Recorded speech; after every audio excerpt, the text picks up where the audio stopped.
Although we didn't get as low as 1994, Londoners will be happy to see this January go just the same. The average temperature of -9.7 Celsius is the coldest in 20 years. Emergency crews responded to dozens of crashes on Highway 401 from Chatham to Oxford County Wednesday morning. Near Putnam Road, ambulance crews struggled to get to injured still in their vehicles.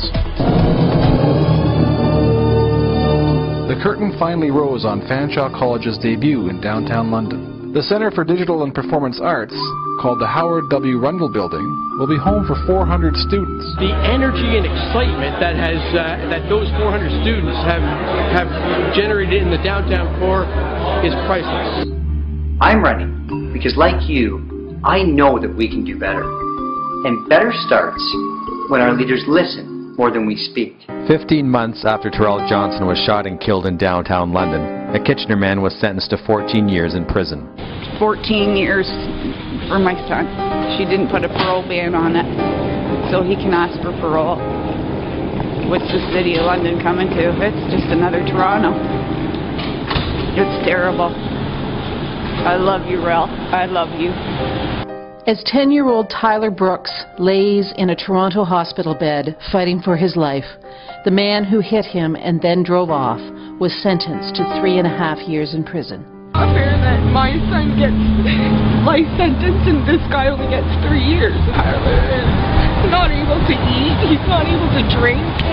Tyler's struggling every day, so I'm just thinking of him all the time.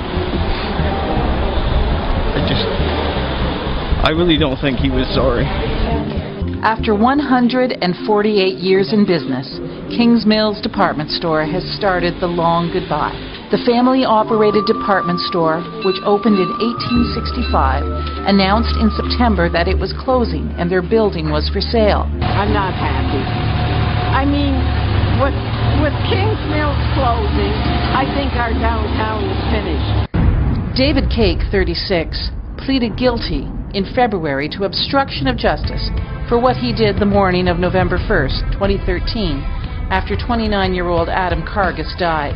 Lawyer Kevin Egan, who represents the Cargis family, thought the judge's comments during the sentencing indicate that the judiciary acknowledges there is a problem at EMDC.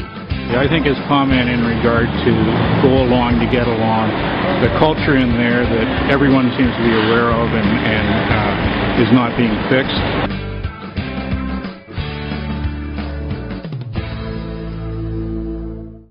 Today, Councillor Beckler saw fit to say that with the exception of 5 people that she named, the rest of us don't do anything or don't work hard enough and so on and so forth. And I find that absolutely outrageous. I wasn't here to even speak to what it was that the mayor is demanding an apology, so you're suggesting that I simply don't have a voice at the committee, that the mayor does, but I don't. No, he directly asked me if I thought the mayor should deserve a raise, and I said no. Memorial Cup party's not over for London, but it is over for the London Knights.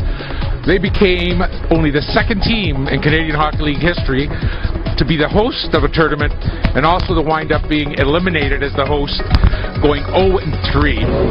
It sucks, it really does, and there's not much else I can really say. What was the document change? What was the purpose of it? And what was the purpose of the check? And that's what the trial's about. But it's okay to change documents and submit them for expenses? Sure, if you're doing it for a legitimate purpose. What was the purpose? You'll see. I mean, are we going to see you on the witness stand today? Don't know that, but I feel good and confident. Did you say that's your signature? Well, I can't definitively. It looks like mine. It looks like your signature? Except the J doesn't look consistent with mine. But when I sign, it changes. I don't know about you, but when I'm signing, sure, it may be different each and every time. I haven't got the faintest idea. It depends on the pen and all that sort of stuff. Sure.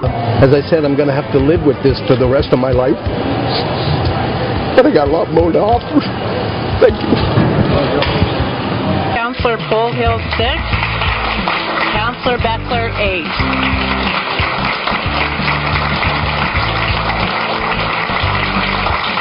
The father of Addison Hall, who died after being struck by a car at a London Costco store, says his family is beyond devastated by her death. The 6-year-old girl was critically injured when a car reversed and smashed through the front doors of a South London Costco store. Her mother, who was 8 months pregnant, and her 3-year-old sister were also seriously injured. The shatter of the glass just came flying through. It was almost like a tornado was coming through. London police have confirmed that they found evidence of a marijuana extraction operation in a townhouse that exploded last Friday night. Yeah, it was a little weird, but I didn't really, I thought maybe they were dealing. I didn't suspect like there was an actual lab going on.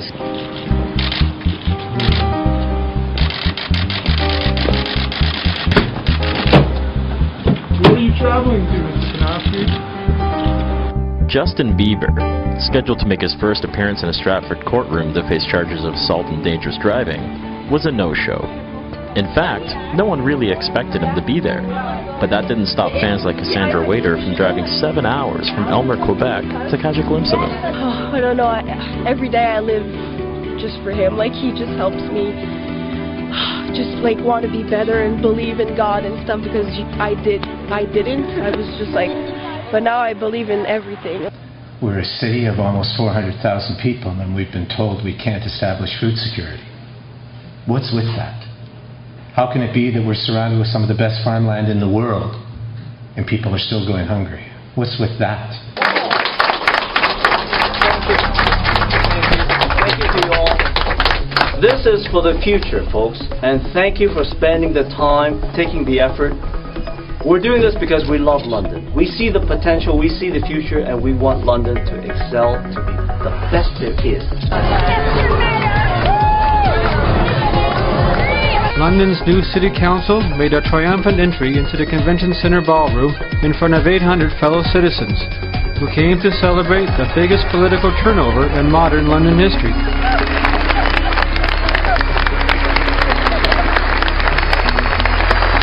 I, Matt Brown, having been elected to the office of mayor. Having been elected to the office of mayor. 2 residents of an Oxford Street apartment building were taken to hospital after a fire broke out in a second-floor apartment Monday morning. The building, located across the road from Fanshawe College, has 29 residents, many of whom are disabled or are living with addiction issues. So we've got a vulnerable population in this building that needed to be accounted for. We're family. I don't want to get separated. I've known these guys for like almost 10 years. I've been here for a long time, 26 years, and it's like my extended family. All these people here, the staff. And as I said, it's my family. It's like moving away from home.